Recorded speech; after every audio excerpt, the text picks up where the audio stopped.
안녕하세요. 처음 사연을 보내봅니다. 이거 은근히 떨리네요. 저는 본격적으로 제 이야기를 하기에 앞서서 여러분께 한 가지 질문을 먼저 드리고 싶어요. 여러분은 결혼이 뭐라고 생각을 하시나요? 일단 저는 결혼한 지 14년 차에 접어든 40대 초반의 여자라는 걸 먼저 말씀드릴게요. 저는 제 나이 29살, 세상에서 가장 예쁜 나이에 결혼을 했어요. 그렇게 일찍이 결혼을 했다면 얼마나 좋아서 한 결혼일까 궁금들 하시겠죠? 그러게요. 저는 그게 뭔지를 모르겠어요. 그래서 여러분들께 결혼이 뭐라고 생각하시냐 질문을 드렸답니다. 아마 오늘 제가 하는 제 이야기를 듣게 되신다면 여러분은 이런 일이 다 있다고? 라고 하실 수도 있을 것 같아요. 그렇죠. 당사자인 저도 어떻게 이런 일이 다 있을까 했으니까요. 이제 그 본격적인 이야기를 한번 시작해 볼까요? 그럼 집중해서 제 인생 사례를 따라 들어와 주세요. 엄마, 어디가? 왜 그래? 왜 그러냐니까? 아우, 저리 가. 조용히 하고 저리 좀 가 있으라고. 우엑. 그 어마어마한 진실의 시작은 29살 제 결혼식 당일부터 시작되었습니다. 시어머니는 결혼식에서 토를 하고 난리가 났었어요. 저희 친정아버지는 얼굴이 시뻘개져서는 도망가기 바쁘셨고요. 저 모든 일이 식전에 벌어진 일이었답니다. 얼마나 황당하고 당황스러웠는지 몰라요. 정말 순식간에 일어난 일이었거든요. 하객분들이 오기 전 가족들끼리 서로 한 번 더 인사를 했는데 그때 저희 시어머니가 저희 친정아버지를 보고 못 볼 것을 본 사람처럼 입을 틀어막더니 화장실로 막 달려간 것이었어요. 새신랑이라고 잔뜩 힘준 저희 남편은 예복을 입고 시어머니 쫓아서 여자 화장실로 달려들어갔고요. 아우, 정말이지 난리도 아니었습니다. 그리고 그 난리도 아닌 사건의 중심에는 저희 친정아버지가 바로 저희 친정아버지가 들어가 있었어요. 정확히 말하자면 저희 친정아버지랑 시어머니의 관계 때문이었죠. 나라고 알았겠어. 나도 아주 당황스러워 죽겠다. 아니, 저 여자는 어떻게 된 게 그렇게 보지 마로. 나라고 뭐 알았겠냐? 너는 왜 나한테 네 시어머니 될 사람 얘기를 안 한 거야?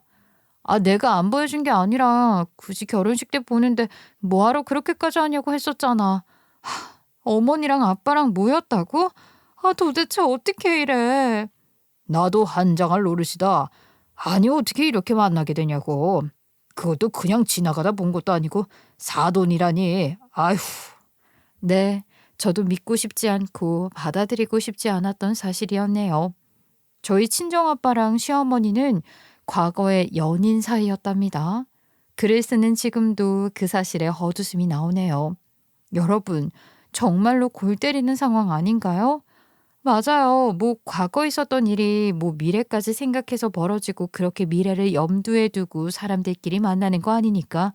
저희 아빠랑 시어머니도 얼마나 당황을 했겠어요. 두 분이 사귄 기간도 짧은 기간이 절대 아니었어요. 심지어 2년 정도 사귀었다고 하더라고요. 아빠 말로는 결혼까지 가려고 했었는데 그 당시에 시어머니네 친정 쪽에서 돈 있는 집안 남자 만나보라고 헤어지게 했다고 하던데 그거야 뭐 이미 지나간 일이고 솔직히 현재와는 상관없는 일이니 대수롭지 않았어요. 그저 당황스러울 뿐이었죠. 어른들만 당황스러운 일이 아니잖아요. 저랑 남편 둘 다 황당했었죠, 뭐. 결혼 전에 저희 친정아빠가 시어머니 얼굴을 볼 수 없었던 이유가 또 있었거든요. 뭐 시어머니 얼굴을 알래야 알 수가 없었어요. 사진을 본 것도 아니었고 시어머니가 시누이 애 봐준다고 미국에서 살았었거든요. 그때 상견례 때는 못 오고 결혼식 때 온 건데 무슨 저런 인연이 있나 싶더군요. 그러니까 내가 당황을 안 해? 네 시어머니가 당황 안 하겠냐 이 말이야. 아휴, 나도 지금 미치고 팔짝 뛸 지경이니까 제발 좀 그만 닥달해라. 어? 우리 그냥 조용히 아무렇지 않게 넘기고 결혼식 하자고. 이것 가지고 들쑤시면 결혼식 내내 표정 관리 못해. 아빠 말이 다 맞았죠. 시아버지한테 이 상황을 티를 냈다가는 식 진행도 못하고 난리가 날 것 같았거든요. 마침 그 사달이 났을 때 시아버지는 지하에 있는 메이크업 룸에서 아직 안 올라와서 못 본 상황이었어요. 천만 다행이었죠. 저희 친정아버지 말대로 그 일은 저희 네 사람만 알고 있는 걸로 하고 입을 닫았어요. 그렇게 시기 진행되는 내내 시아버지 빼고서 진짜 살얼음판 걷는 기분으로 다들 있었습니다.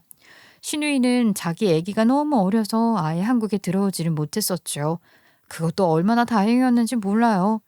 그렇게 어떻게 지나가는지 모르는 시간이 흘러 식을 마치자마자 시어머니는 시아버지를 데리고서 뒤도 안 돌아보고 미국으로 출행랑에 치셨어요. 아이, 그래. 차라리 미국으로 가시는 게 낫겠다라는 생각을 했습니다.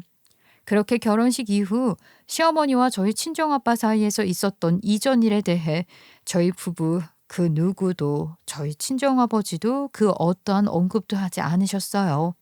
그렇게 그냥 평생 서로 묻어두고 가야 할 일이라고 암묵적인 약속을 한 셈이었죠. 그런데 저희 부부가 결혼한 지 5년 차가 되었을 때 시어머니는 시누이 가족이랑 같이 한국으로 들어왔어요. 정확히 15분 거리야, 15분 거리. 아, 나한테는 거리 있다고 말했었잖아. 어떻게 이래? 어떻게 나한테 말 한마디 없이, 나한테 상의도 없이 이렇게 마음대로 정할 수가 있어. 자기야, 그거는 나 좀 서운해해도 괜찮은 부분 같은데? 우리 엄마가 자기한테 시집살이 시킬 분도 아니고 엄마 아버지 두 분 다 미국에서 좀 오래 계셨으니까 어쨌든 적응하기 힘드실 거 아니겠어. 그렇게 따지면 우리 누나네는 시댁으로 아예 들어갔어. 그런데 누나는 아무 말 안 하잖아. 그리고 우리 엄마 아버지 완전히 아메리칸 마인드야. 두 분 다 오히려 적응되면 우리랑 멀리 떨어져 살고 싶다고 하셨다니까. 아, 형님이야 시댁에 들어가시는 거라고 말은 그렇게 하지만 시댁 건물에서 시부모님 아래층에 사시는 거고. 아, 나는 정말 모르겠다. 시부모님이 한국에 오면서 그 처음부터 일이 삐걱거리기 시작했었죠. 시부모님이랑 시누이네가 한국에 들어오는 건 좋다 이겁니다. 그런데 왜 시부모님 집을 저희 부부가 사는 집 근처에 구했냐 이거예요. 그것도 15분 거리예요. 예, 걱정하지 말아라. 나 미국에서 꽤 살다 왔고 마인드도 아메리칸 마인드야. 시집살이 그건 코리아에서나 하는 거지. 네 씨는 미국에서 시부모랑 지내는 거 보면 나도 배웠다니까. 아메리칸 마인드. 그러니까 don't worry. 너야말로 괜히 시부모 챙기겠다고 우리 귀찮게 하지 말아줘. 오케이? 남편이랑 저런 문제로 한판 했었는데 그걸 남편이 자기 엄마한테 이야기한 건지 아니면 시어머니가 먼저 걱정해서 말씀을 해주신 건지는 몰라도 오호, 솔직히 저렇게 시어머니가 먼저 이야기를 해주니 그래도 안심이 되더라고요. 사실 뭐 시어머니랑 결혼식 때 한 번 보고 5년 만에 처음 본 거니 제가 너무 오버했다는 생각도 들었어요. 솔직히 까놓고 보면 저한테는 시어머니가 정말 남이라는 느낌이 강렬했거든요. 결혼식하고 나서 5년 만에 보는 거니 남보다도 더 멀게 느껴지는 관계라고 생각했어요. 부담스럽긴 했지만 그래도 어른이 저렇게 먼저 말해주니 마음이 놓였죠. 말씀드린 것처럼 시댁이 저희 부부집이랑 15분 거리였지만 말입니다. 솔직히 조금 더 과장해서 말하면 진짜 엎어지면 코 닿을 곳이었으나 아메리칸 마인드를 강조하는 시어머니의 말에 안심을 했었어요. 너희는 조금 예의가 없는 것 같다. 에? 그게 또 무슨 소리야. 아침부터 찾아와서는 뭐가 예의가 없어. Hey, my son. 우리가 아무리 미국에서 살다 왔다고 해도 한국 사람 아니니. 너희 할머니 할아버지 살아계실 때 나는 일어나자마자 너희 아빠랑 같이 문안전화 드리고 했었다. 한국 사람이면 그게 예의지. 오마이갓 하지만 웬걸요? 아메리칸 마인드요? 아이고 아메리카노나 타맛이라고 하세요. 아메리칸 마인드 어쩌고 하던 시어머니는 아주 이중적인 성격이었어요. 아니 아메리칸 마인드 그딴 건 자기 기분 내킬 때 자기가 유리한 상황으로 가야 할 때 그런 때에만 허용되는 상황이고 마인드였습니다. 도대체 무슨 아메리칸 마인드를 배워온 건지 그냥 이기적인 사람이던데요. 그리고 자기가 미국에서 살다 온 거를 무슨 벼슬처럼 여기면서 뻐기는데 와 이건요 정말이지 겪어본 사람들만 아는 내용이라니까요. 제가 시어머니가 저희 부부집이랑 가까운 데 살았다고 말씀드렸었죠. 시부모님은 아파트에 사셨는데 그 층 누수 문제로 시어머니랑 시아버지가 한 달 가까이를 저희 집에서 지내셨단 말이죠. 아들 내외 집이 뭐 멀리 떨어져 있는 것도 아니고 코앞인데 다른 임시 거주 공간을 구하는 것도 그렇잖아요. 아이 그리고 뭐 시어머니가 그때까지는 딱히 저한테 터치를 안 했으니 오시라고 했습니다. 그런데 그때부터 제 복장이 터지는 일이 발생되었죠. 아이 내가 못 살아. 아니 엄마 배가 고프면 그냥 나를 부르던가 이 야밤에 그렇게 허겁지겁 먹으니 탈이 나지. 아유 이야 조용히 하네. 너는 네 엄마가 아픈데 그렇게 잔소리를 하고 싶어? 아유 배야. 야 입 다물고 119나 불러. 어느 날 시어머니는 늦은 새벽에 가족들 모르게 폭식을 하다가 위경련이 와서 그대로 응급실에 실려간 적이 있었어요. 시어머니가 미국에 살다 온 걸 벼슬처럼 여기고 마치 명품을 걸친 사람처럼 거만하게 굴었다고 제가 말씀드렸었죠. 그런 태도는 저희 집에 와서도 마찬가지였어요. 오 마이 갓. 이게 대체 무슨 시츄에이션이야? 예, 집에서 이렇게 똥 썩은 내가 나면 안 되는 거 아니니? 아휴, 미국이었으면 이거 바로 폴리스 출동했어. 이웃들이 가만히 있었을 것 같아. 아우, 스멜.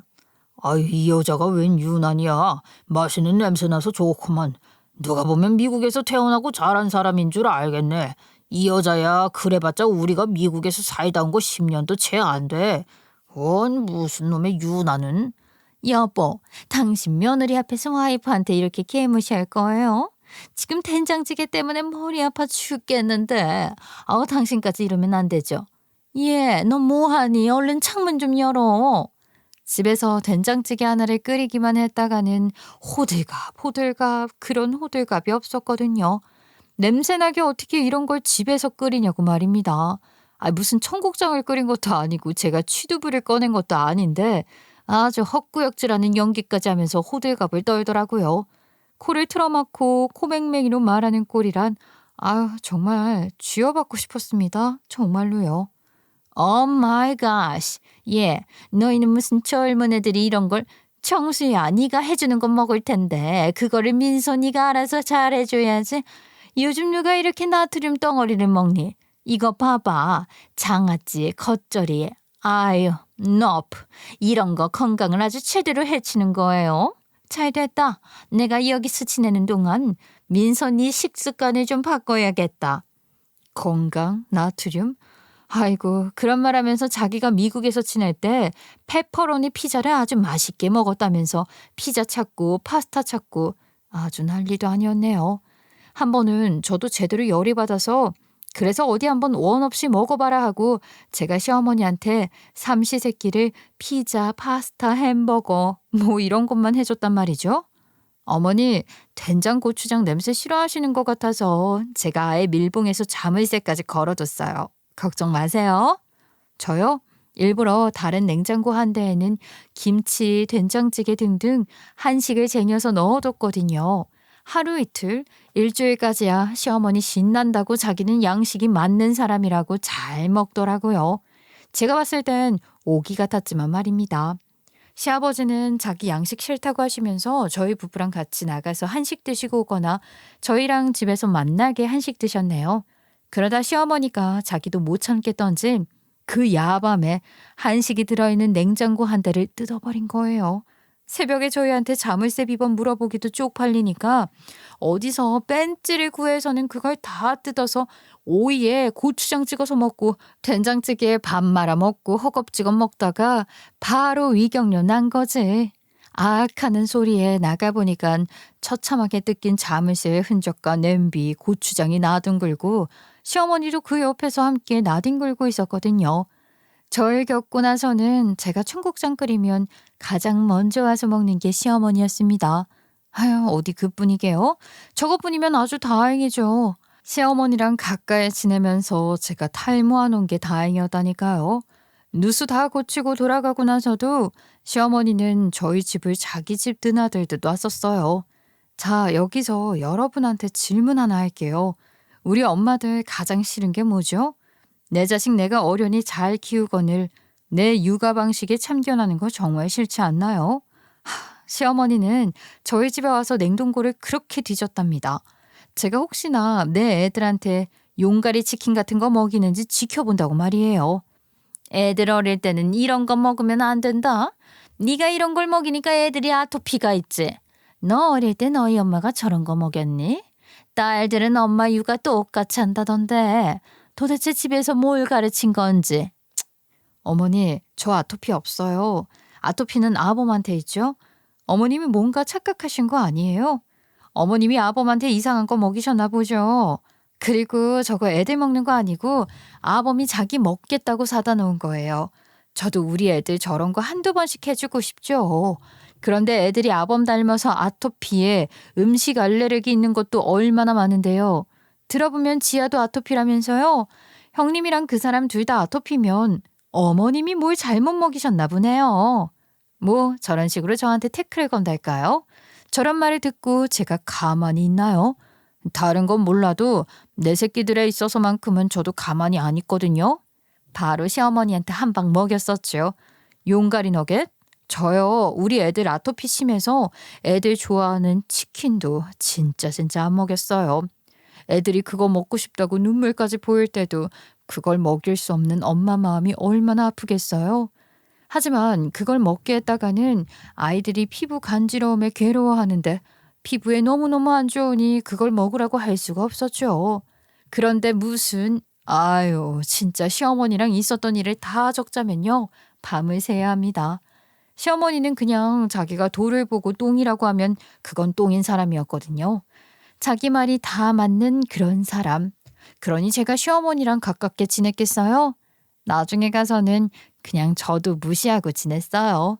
제가 시어머니가 하는 말 무시해도 제 남편은 저한테 별소리를 못했죠. 왜 그랬냐고요? 그것도 다 이유가 있었어요. 생각해보면 결혼은 사랑만으로 사는 건 확실히 아닌 것 같네요. 결혼은 현실 또 현실. 현실의 결정체니까요. 아유, 징하다 징해. 애들 옷 사면서 자기 옷은 한 번도 산 적 없지. 자기 옷 산 게 언제야? 마지막으로 미용실 간 건.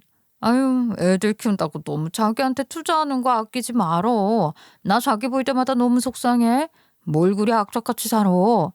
아유, 어차피 유행 돌고 도는 거고 미용실도 실습생 친구들이 하는 데 가면 4,000원이면 머리 커트하고 샴푸도 하고 나와요. 그런데 무슨 미용실을 가. 이렇게 아껴서 우리 애들 편하게 살게 해줘야죠. 남들은 궁상이라고 할 수도 있겠지만 저는 정말 악착같이 아끼고 살았어요. 저는 한 번도 해외에 나가본 적이 없는 사람이었어요. 물론 해외에 갈 기회가 없었던 건 아니지만 굳이 해외에 나가서 고생하며 돈 쓰고 싶지 않았거든요.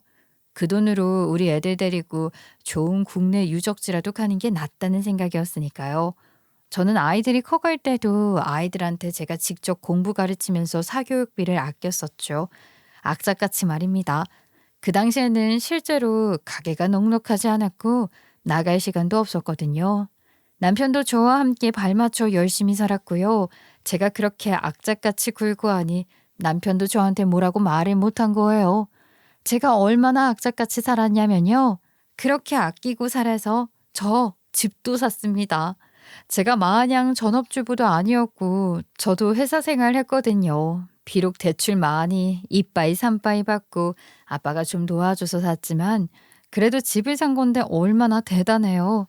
그 와중에 제가 집까지 샀으니 남편은 더더욱 한마디도 못한 거죠. 그 집도 제 명의로 했어요.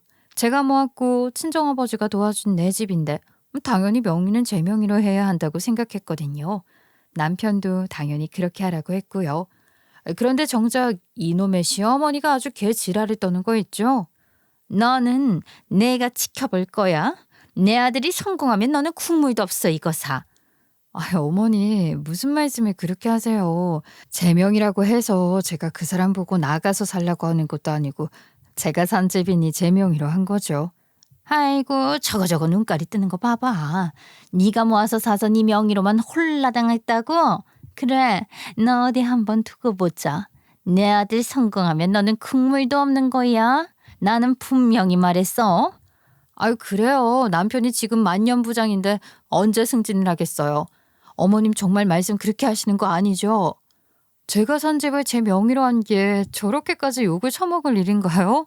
심지어 남편도 그렇게 하라고 한 마당에 왜 시어머니 당신이 끼어들어서 저희 부부 문제에 왈가불가하는 것인지 저는 이해도 안 갔고 어처구니가 없었어요.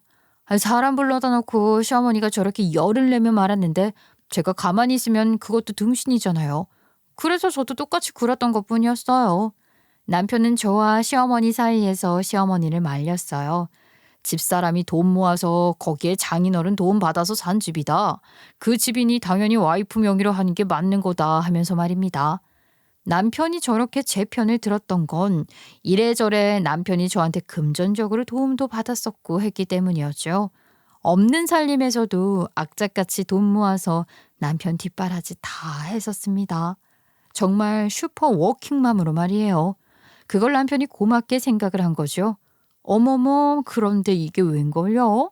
제가 시어머니한테 저렇게 악다구니 쓰며 이야기하고 나서 남편이 글쎄, 비록 중소기업이지만 임원으로 승진이 된 게 아니겠어요. 저는 절대 임원 못 달고 퇴직할 줄 알았거든요. 제가 봐도 남편이 회사에서 인간관계가 썩 좋은 편이 아니었으니까요. 시어머니 유전자가 어디 갔겠어요. 남편한테 간 거죠. 물론 집에서는 제가 애초에 다 상황 정리했으니 남편이 자기의 이기적인 성격을 못 드러냈다만 회사에서는 저처럼 남편을 컨트롤하는 사람도 없으니 그 사람 생일에 부하 직원 단 한 명도 축하한다는 말도 없고 그랬거든요. 애들 돌잔치 할 때도 그 사람 회사 동료들 안 왔었고요. 그럼 말 다 한 거죠 뭐. 그래서 이래저래 승진은 물 건너갔다. 내가 열심히 벌자 했는데 그렇게 평생 부장만 할 것 같던 남편이 승진을 하다니 남편 나이 45살에 임원이 됐으면 그래도 훌륭한 거 아닌가요? 그 소식 듣고 시어머니가 아주 난리가 났었습니다. 아유 엄마 무슨 시골 촌동네도 아니고 무슨 플랜카드를 걸었어.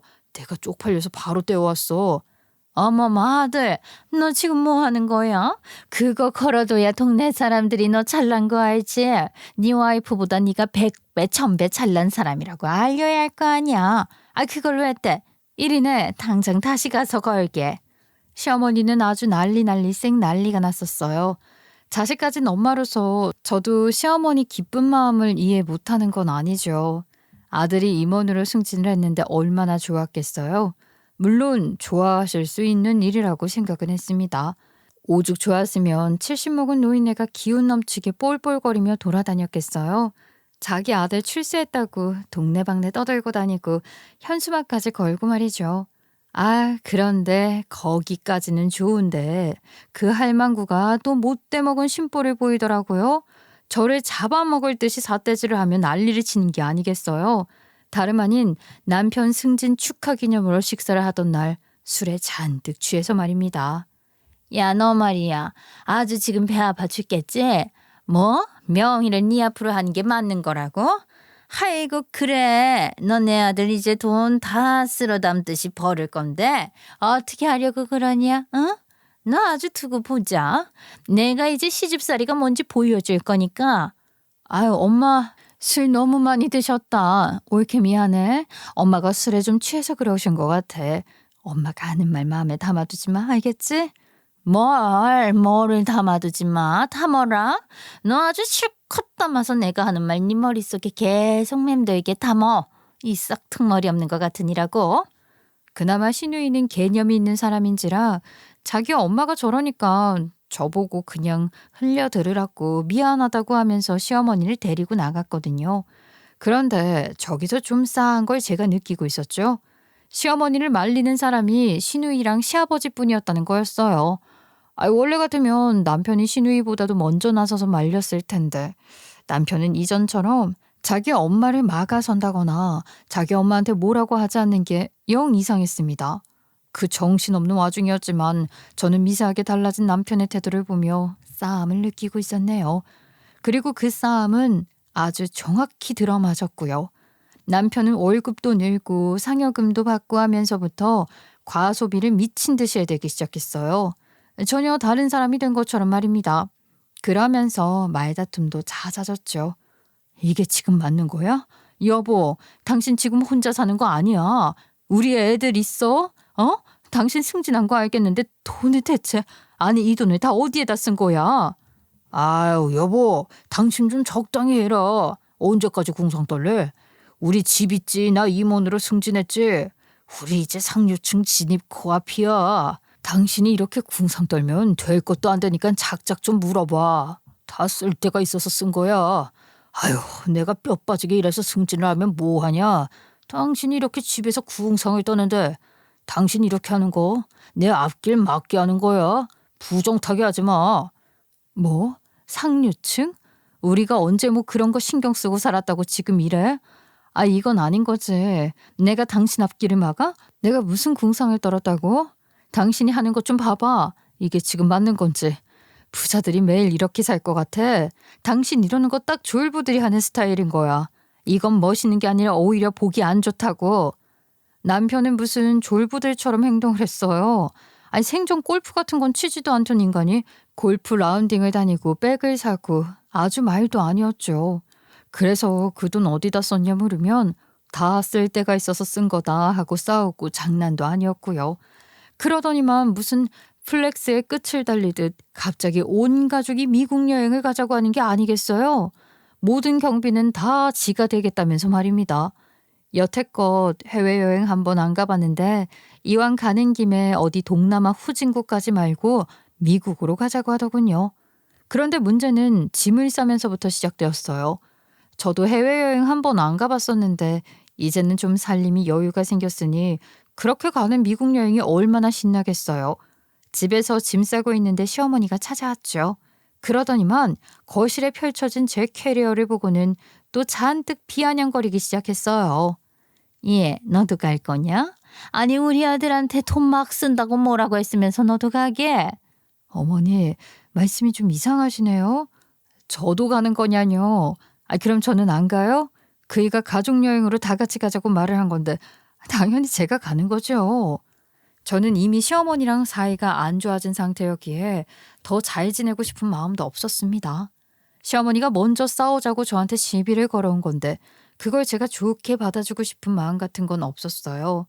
그래서 시어머니한테 똑같이 따지고 들었죠. 지금 무슨 말을 하시는 거길래 이렇게 기분 나쁘게 말씀을 하시는 거냐고 말입니다. 그러자 시어머니는 자기가 말빨에서 밀리는지 같은 말만 반복을 하대요. 네가 한 게 뭐 있다고 미국 가는데 숟가락을 얹냐며 말입니다. 예, 내 말이 틀려? 아니, 네가 뭐 한 게 있니? 내 아들이 밖에서 뼈 빠지게 일해서 승진한 거야. 거기다가 네가 뭐를 못했는데? 참네, 얘 너는 참 염치도 없다. 염치요? 어머니, 염치는 어머님이 더 없으신 거 아니에요? 저도 일했어요. 저는 집안일에 육아에 제일까지 했어요. 제가 집안일 육아 안 했으면 저 사람이 마음 편히 바깥일 했을까 봐서요. 그러는 어머님은 뭘 하셨는데요? 말씀 그렇게 하시는 거 아니죠, 어머니. 저는 시어머니가 저한테 하는 말에 단 한마디도 안 지고 똑같이 맞붙였었어요. 화해 같은 건 개나 줘라 하는 마음으로 시어머니한테 제 할 말 다 했죠. 안방에 있던 남편은 시어머니랑 제가 말싸움을 하는데도 그때까지도 별말 안 했고 말입니다. 결국은 제가 시어머니랑 전에 좀 심하게 싸웠네요. 서로 언성까지 높여가면서 말이에요. 그래도 여행 가는 건 가는 거니까 짐을 챙겼습니다. 시어머니와 싸움이 있고 일주일 뒤 그렇게 미국으로 떠나는 날 저는 공항에서 시어머니를 봤어요. 그런데 시어머니가 개똥 씹은 표정을 하고 있는 게 아니겠어요? 어휴, 상대하기도 싫다. 저는 저런 생각을 하면서 저를 죽일 듯이 노려보는 시어머니를 무시하고 체크인 카운터로 걸어갔어요. 아, 이 싹 수 없는 년. 그때였습니다. 시어머니가 제 머리채를 콱 하고 잡더군요. 아, 정말 순식간에 말이에요. 그리고는 시어머니는 저한테 티켓 대신 이혼 소장을 내던졌어요. 말씀드린 것처럼 정말 순식간에 일어난 일이라 뭘 어떻게 할 수가 없었죠. 악하는 소리와 함께 저는 발버둥을 쳤어요. 시어머니 손에서 재빨리 벗어나는 게 우선이었으니까요. 시어머니는 그런 저를 보면서 아주 눈에 불을 켜고 화를 내더라고요. 예, 넌 못나 짝으로 우리 아들 돈을 쓰려고 하냐? 야, 너는 여행 갈 생각하지 말고 이혼 변호사나 구해놔. 그리고 네가 싸운 그 짐들 가지고 집도 나가. 어차피 집 비번도 바꿔놨으니까 밖에서 지내던가. 뭐야? 여보, 이거 뭐야? 어머니가 하시는 말씀 지금 뭐냐고. 어머님 왜 이러시는 건데? 시어머니가 저 말을 하는데 딱 그 타이밍에 화장실에 갔던 남편이 나왔네요. 어머머, 그런데 그 인간 저를 보고 진짜 와, 정말 말 그대로 무표정한 채로 저를 바라보는 게 아니겠어요? 지 와이프가 머리가 산발이 되어 있는데 정말 남일이라는 듯 그렇게 저를 바라보고 있었어요. 천만다행히 10대인 우리 애들 둘 다 학교 기숙사에 있어서 그 꼴을 못 봐서 다행이었죠. 애들 둘 다 기숙학교에 다니고 있었거든요. 저는 남편을 바라보며 무슨 말이라도 하라고, 지금 어머니가 내 머리채 잡았고 나한테 이혼소장 던졌는데 이게 뭔지 나한테 설명을 하라고 했습니다. 그랬더니 남편 기지개를 쭉 키면서 넌덜머리가 난다는 듯 저를 보며 이렇게 이야기를 하더라고요. 아, 지겹다, 지겨워. 아, 너 뭐가 그렇게 매번 설명을 들어야 하고, 뭐가 그렇게 우리 엄마가 싫어서 난리야. 엄마가 너랑 이혼하겠다고 저걸 주셨겠냐? 나랑 이혼하는 거라고, 너랑 나랑. 내가 작성한 거야. 애들도 이제 좀 있으면 성인 될 테고, 이제는 우리 둘이 갈라서도 뭐 없지 않겠어? 여행 기간 있으니까 그때까지는 당신도 알아서 정리할 거 정리하고 해. 우리 이제는 좀 그만 얼굴 보고 살자. 뭐 하냐 너? 기 먹었어? 그만 얼굴 보고 살자잖아. 어머니는 좀 닥치세요. 당신 지금 뭐라고 그랬어? 말 똑바로 해. 지금 뭐라고 했는지 똑바로 말을 하라고. 승진 이후 갑작스레 변한 남편의 모습은 제가 착각했던 게 아니었어요. 정말로 뭐 이유도 모르겠고 당황스러울 뿐이었죠. 그렇게 저는 잔뜩 들떠서 간 공항에서 이혼 통보를 받았습니다. 그 많은 사람들이 저희를 보며 웅성웅성거리는 그곳에서 말이에요. 그렇게 이혼 소장을 들고 멍하니 서 있는 저를 투명인가 취급하고는 저 빼고요. 시어머니와 남편은 둘이서만 여행을 가더라고요. 아니 그런데 내 집인데 집 비번을 지들이 왜 바꿔? 진짜 미친 거 아니야? 라는 생각이 들면서 저는 그때서야 정신이 들었습니다. 너무 억울하고 이걸 어떻게 해결해야 하나 하다가 여자들이 제일 힘들 때 기대고 싶은 존재가 누구겠어요? 저런 일은 쪽팔려서 친구한테도 말 못하는 창피한 일이잖아요.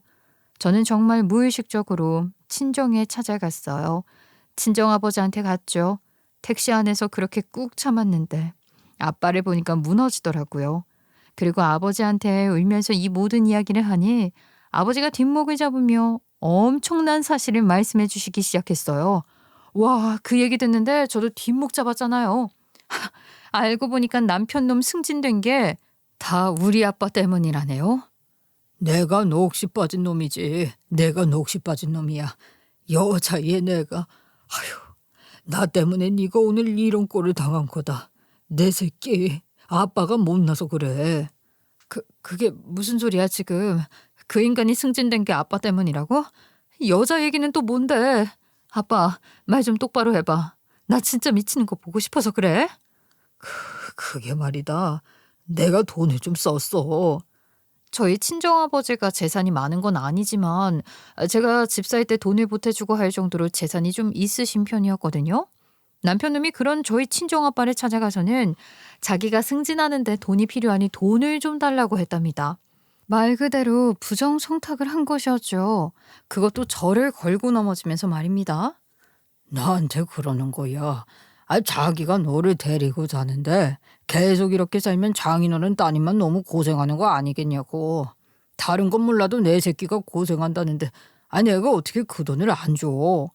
나쁜 놈. 어떻게 부모한테 자식을 걸고 이야기할 수 있는 것일까요? 자기도 자식이 있는 사람이면서 말입니다. 장인어른 딸 데리고 사는데 제가 잘 되지 않아야겠냐? 그러니까 돈도 주세요 한 건데 저희 아빠가 어떻게 그걸 나몰라라 하실 수 있었겠어요. 결국 아빠는 돈을 내주셨고 남편 놈은 그 돈을 받아서는 자기 윗상사한테 찔러줘서 승진이 된 것이었죠. 그런데 그것 외에도 아빠가 남편을 물질적으로 많이 도와주셨더라고요. 저도 전날 처음 듣는 이야기였습니다. 이야기를 듣다 보니 남편도 남편인데 아빠한테도 너무 화가 나더라고요. 대체 왜 그런 걸 다 도와주셨는지 답답하고 화만 났죠. 남편놈이 너무 괘씸하잖아요. 그럼 이 새끼가 여태 우리 아빠 때문에 승진도 하고 미국 여행도 가는 건데 저를 개차반 취급한 것도 모자라서 우리 아빠를 물주 취급했다니. 지금도 열이 받네요. 내 말이 틀려? 아빠가 나한테 미리 말을 해줬으면 내가 오늘 그 인간이랑 그 인간 엄마를 그렇게 손 놓고 보냈겠냐고. 아유, 도대체 왜 그랬어? 내가 못난 놈이라 그렇다. 어머, 아빠 울어? 왜 울어? 어머머, 그런데 저희 친정아빠가 갑자기 서럽게 우시는 게 아니겠어요? 화를 내다 말고 저도 얼마나 깜짝 놀랐는지 몰라요. 아빠는 눈물을 펑펑 쏟으시면서 진실을 말씀해 주셨죠. 사실은 남편한테 약점이 잡혔다고, 그래서 그런 거라고 말씀을 하시더라고요. 약점이라니 이건 또 무슨 뚱딴지 같은 소리인가 했습니다. 저는 아빠한테 물었어요. 아빠가 내 남편한테 약점 잡힐 게 뭐가 있냐? 대체 무슨 일이 있는 거냐 하고 말입니다. 그런데 세상에 아빠가 글쎄 시어머니의 꾀에 시어머니와 바람이 났고 남편이 그걸 알게 됐다고 하더라고요. 다름 아닌 시어머니와 바람이 났다고 말이에요. 내가 잘한 거 하나 없는 거 아는데 그 여자가 나한테 뭐 자기가 남편이랑 사이가 안 좋다느니 그러면서 아휴 내가 잘못했어. 내가 정신이 나갔었나 보다. 죽은 네 엄마 이야기하면서 나한테 외로웠겠다며 잘해주는데 내 마음이 흔들렸어. 자기가 남편이랑 사이가 안 좋다고 했다고 시어머니가? 아빠는 그 말을 믿은 거야? 아니, 도대체 왜? 시어머니는 그 와중에 저희 아버지한테 거짓말을 했더라고요. 그때 딱 알았죠. 시어머니가 일부러 저희 아버지한테 접근한 것이라는 건 말입니다. 시아버지와 시어머니 사이는 더할 나위 없이 좋았어요. 둘이 리마인드 웨딩하고 싶다고 좀 알아보라고 했을 정도였으니까요. 모든 게 다 짠판이었던 거죠. 그런데 여기서 더 나쁜 건 악랄한 남편 새끼였어요. 저희 아빠한테 이 비밀을 숨겨줄 테니까 자기한테 돈을 달라고 한 것이었습니다. 그거 아주 인간 쓰레기 아닌가요? 이거는 우리 아빠한테도 약점이지만 사실상 시어머니한테도 남편 놈한테도 약점이 될 수 있다는 생각이 들었어요. 하지만 저는 선택을 해야 했죠. 저는 시어머니가 이 사실을 당신 아들인 제 남편한테 들켰음에도 불구하고 뻔뻔하게 우리 아빠를 만나면서 저한테 갑질을 한 그 상황이 더 열이 받았어요. 그렇게 생각이 가다 보니 시어머니랑 남편 놈 둘 다 너무 괘씸한 거 아니겠어요? 그래서 이것들을 어찌해야 하나 부글부글 해대고 있는데 천만다행히 남편 놈이 우리 아빠한테 약점을 꼬집던 공간이 저희 아빠 차 안이어서 블랙박스 녹화가 되었던 거였죠. 어쨌든 신락 같은 희망이 있다는 생각이 들었습니다. 그리고 그 일은 저희 아빠만의 잘못이 아니라는 판단이셨고요. 저는 그 일이 너무너무나 쇼킹했지만 제 남편한테 약점이 잡힌 아버지를 구하고 시어머니랑 아버지가 바람난 사실을 시아버지한테도 알려서 시아버지를 구해야겠다 생각이 들었습니다. 그리고 이 사실을 폭로해버렸죠. 아이고 세상에. 아이고 아니 그 나의 자식 보기 부끄럽지 않았습니까? 손주 손녀 보기 부끄럽지 않았냐고? 어디서 그런 쓰레기만도 못한 짓거리를 하고 그리고서 나한테 사돈이라 하고 싶었습니까? 이 양반은 나이값을 해. 제가 정말 죄송합니다.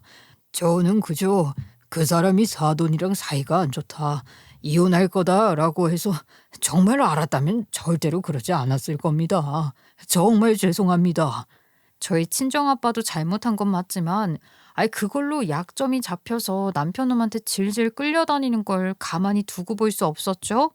결론적으로는 시아버지도 자기 와이프한테 뒤통수 맞은 거니까요. 사실 뭐 난리였어요. 저의 폭로로 저희 친정아버지는 시아버지한테 개쓰레기 소리 들으면서 상간자 소송 당하셨어요. 물론 아빠도 벌을 받아야죠. 잘못을 했으니까요. 저희 아버지도 뻔히 앞에 무슨 일이 일어날 거 아셨지만 당신이 저지른 일 벌을 받겠다고 하신 거였어요. 그러면서 제 남편한테 발목 붙잡힌 것도 풀려났고요. 친정아빠는 본인 죄를 반성한다며 시아버지에게 매일같이 친필로 반성문을 써서 보냈어요. 합의금이며 그런 걸 낮추기 위해서가 아니라 정말 미안해서 말입니다. 그렇게 하나하나 일을 해결해 나가면서 그리고 저도 남편 새끼한테도 이혼 소송을 걸었죠. 아니 비열하게 70 넘은 노인한테, 그것도 장인한테, 지 장인한테 약점을 잡은 놈이랑 어떻게 같이 살겠어요. 남편 놈 말대로 우리 애들이 이제 성인을 코앞에 두고 있는데 애들한테 솔직히 말을 해야겠다는 생각이 들었죠. 청소년인 우리 애들도 모든 사실을 알고는 제가 이혼하는데 유리하게 탄원서를 내어주었습니다. 그리고 저는 모든 일을 바로잡기 시작했어요. 아빠가 그 인간 직장 상사한테 돈 준 거, 그거 정확히 얼마를 줬는지, 어디서 줬고 그 자리에 누구누구가 있었는지 아빠가 정확히 말을 해줘야 해. 아빠, 내 말 알지? 거짓말해서는 안 돼. 그럼 내가 이 상황에서 거짓말할 게 뭐가 있겠냐? 있는 그대로 다 이야기할 거고 최선을 다해서 기억해낼 거야. 저희 친정아빠가 당신 사위 잘 봐달라고 남편놈 직장 상사한테 준 돈, 저는 그걸 이용하기로 했어요. 그걸 가지고 법적으로 걸고 넘어진다면 우리 아버지까지 너무 위험해지니 회사 사내 게시판을 이용하기로 마음먹은 것이었죠. 어차피 돈 받아먹는 게 윗선이면 그 회사 윗선에 이야기해봤자 끼리끼리라는 생각이 들었거든요. 사내 게시판에 남편 실명 거론하면서 그 인간이 어떻게 승진을 하게 되었는지 상세하게 적었습니다. 그걸 본 다른 평사원들이 가만히 있었을까요? 절대 아니죠. 그걸 걸고 넘어지면서 회사 경영진에 엄청난 항의를 하기 시작한 거예요. 그렇게 되니 회사의 정말 초윗선, 회사 대표기에 그 사실이 들어간 거였고요. 제가 살다 회사 대표를 만난 건 또 처음이었네요. 우리 아버지, 저 망할 남편놈 대표, 돈 받아먹은 윗선 놈, 이렇게 5사람이 모였습니다. 마치 그곳이 재판장 같았네요. 그 와중에 남편놈은 자기 살아보겠다고 자기는 모르는 일이라고 발뺌을 하더라고요. 그래서 제가 그 자리에서 저희 친정아빠 자에 있던 그 블랙박스 영상을 꺼내든 것이었죠. 거기에는 직접 남편이 저희 아빠한테 지시한 내용이 담겨 있었어요. 장인어른, 그 돈 뭐 세상 뗄 때 싸갈 거예요. 그거 아니잖아요. 그러니까 사위한테 투자하시죠. 안 그러면 뭐 그 나이에 바람 폈다고 개망신 당하는 거지. 우리 회사 임원진 중에 김성식이라는 놈이 있거든요. 돈 밝히는 늙은 놈. 그놈한테 돈 좀 찔러줘요. 아차차. 그리고 설마 하니 계좌이체 이런 거 할 건 아니죠. 그건 안 되죠. 직접 줘요. 장인어른이 이번 주 안으로 그쪽이랑 손 닿게 자리 만들어서 저랑 같이 가서 직접 주라고요. 알겠어요? 오호, 저때 상황이 어떻게 되었게요. 대표 얼굴 완전 일그러지고 돈 받아먹은 놈이랑 남편놈 얼굴도 사색이 되었답니다. 대표가 자기 회사 이미지가 있으니 이 일은 공론화시키지 않았으면 좋겠다고 하더라고요. 저도 내심 다행이라고 생각했죠. 저희 친정아빠가 위험해지는 일이 사라진 셈이니까요. 대표는 그러면서 이미 직원들도 난리 난 마당에 더 일을 키우면 회사 이미지에 너무 안 좋을 것 같다고 말을 이었어요. 저희 친정아빠는 연신 죄송하다, 나이값 못했다 하시고요. 결국 돈 받아먹은 놈이랑 남편은 잘렸어요. 그런데 더 웃긴 게 돈 받아먹은 놈이 제 남편 놈 때문에 자기가 잘렸다고 자기 명예훼손 당했다고 남편 놈을 고소한 거 있죠. 얼마나 고소했는지 몰라요. 저희 아이들이 써준 탄원서에 남편 놈 회사 상사한테 명예훼손 고소당했지. 우리 아빠한테 약점 가지고 들이밀었던 거. 그것도 제가 변호사 구해서 같이 엮어버렸죠. 결국 그놈 저랑 이혼하면서 아이들이 써준 탄원서 덕에 땡전 한 푼 못 갖고 빈털터리로 나갔어요. 거기다 고소당한 것만 2건이니 변호사 구한다고 있는 돈 없는 돈 다 털어쓴 거죠. 전 시아버지는 전 시모랑 전 남편이 한 행동 보고 정 떨어진다고 일절 지원 안 했고 말입니다. 너희가 어떻게 이러냐? 아빠가 차 팔고 골프 회원권도 팔고 야 이놈들아 너희는 지금 패륜 짓을 한 거야 알아?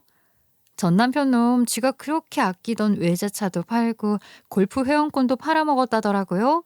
그러면서 우리 애들한테 연락해서 너희가 어떻게 아빠한테 이러냐 지랄을 떨었답니다. 큰애가 그거 녹음해서 저한테 보냈고요. 저는 그거 가지고 어떻게 이 자식을 엿먹일까 또 고민 중인 상황이에요. 내 새끼들한테 감히 책임 전가를 하고 막말을 해? 아주 땅을 치고 후회하게 만들어주려 제가 지금 아주 연락에 뛰어다니고 있어요. 아차, 그 후 전 시어머니는 어떻게 되었는지도 궁금하시겠네요. 제가 해드릴 이야기가 너무 많아서 이 이야기를 지금 하네요. 전 시모가 미국 놀러 갔었잖아요. 근데 미국에서 인생 사진 찍는다고 깝죽거리다가 절벽에서 떨어졌는데 고관절이 나가서 왔거든요.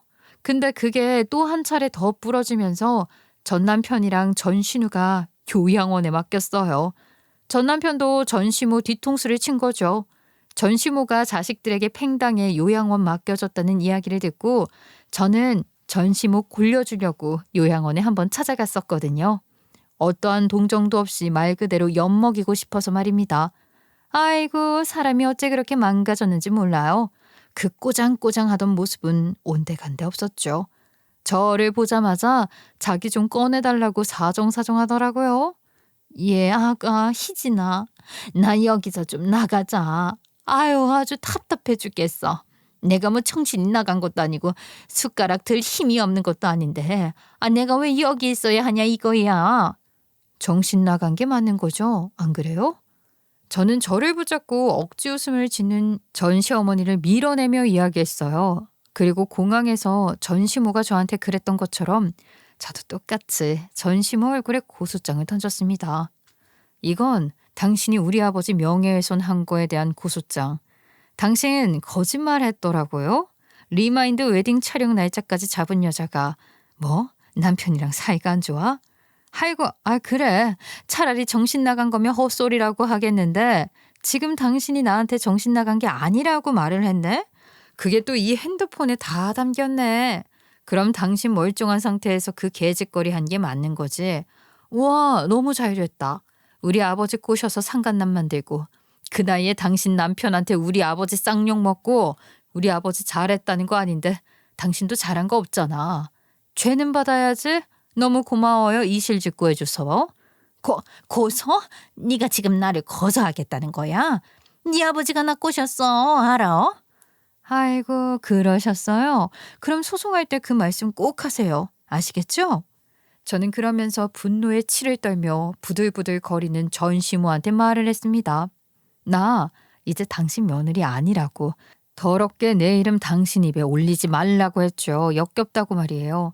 전 시모는 그 안 좋은 상태로 악을 쓰며 소리를 질러댔어요. 그러다 자기가 매달리대요. 자기 여기서 나가게 해주면 진짜 사과하겠다고 말이죠. 참네, 그것도 웃기지 않나요? 진짜 사과? 그럼 뭐 가짜 사과도 있는 건가요? 사과는 늘 진심이어야죠. 안 그래요? 저는 전 시모가 자기 살아보겠다고 이실직고한 그 정신 멀쩡하다는 말을 무기로 전 시모에 대한 손해배상권도 고소를 했어요. 저희 친정아버지에게 거짓으로 속이고 이혼을 할 것처럼 접근을 해서 외도를 유도했으니 그것도 죄를 물을 수 있는 거죠. 어떻게 물으냐고요? 전 남편이라는 놈이 저희 아버지한테 자기 엄마랑 만난다는 약점을 가지고서 상사한테 돈 찔러준 거 외에도 사소하게 돈을 가져갔더라고요. 그건 아빠가 내민 핸드폰 문자 보고 알았습니다. 망할 놈. 우리 아빠한테 지 엄마랑 저희 아빠가 찍은 사진 이런 거 보내면서 그걸 빌미로 골프백 사달라, 뭐 명품 옷 사달라 그 지랄을 했더라고요. 그거를 어떻게 넘겨요. 그거 가지고서 제가 고소했죠. 이외에도 부당하게 편취된 금전이나 재산을 되찾기 위해 민사소송을 제기했고 부당이득 반환 청구나 손해배상 청구 등을 했어요. 저희 아버지는 진짜 정신적으로 피해를 많이 입었다고 말입니다. 살다 그렇게 고소를 많이 해본 건 처음이었네요. 너 미쳤냐? 아주 내 인생 똥통에 쳐박으려고 작정했어. 이게 지금 뭐 하자는 거야? 왜? 하루가 멀다 하고 고소장이 날라와서? 야, 정신 차려.